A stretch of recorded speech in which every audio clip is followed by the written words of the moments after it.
শীতে বাঁধাকপির পাকোড়া খেতে কার না মজা লাগে। আজকে আমি বাঁধাকপির পাকোড়া করে নিচ্ছি। তার জন্য বাঁধাকপিটাকে প্রথমে ভালো করে কুচি করে নিয়ে ভালো করে ধুয়ে তারপরে পানি ঝরিয়ে নিয়েছি। এবার এর মধ্যে দিয়ে দিচ্ছি লবণ আর হলুদ। লবণ আর হলুদ দিয়ে বাঁধাকপিটাকে খুব ভালো করে চটকিয়ে মেখে নিতে হবে।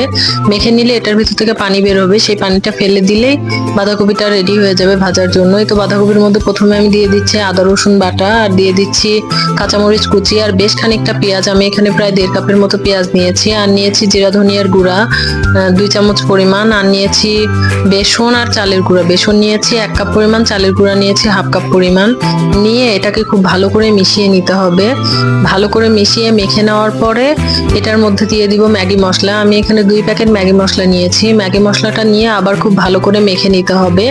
মেখে নিয়ে এবার এটাকে বেশ খানিকটা তেল নিয়ে ডুবো তেলে ভাজতে হবে। আমি এখানে প্যানে দেখছেন বেশ খানিকটা তেল নিয়েছি। নিয়ে একটা একটা করে বাঁধাকপির পাকোড়া দিয়ে দিচ্ছি।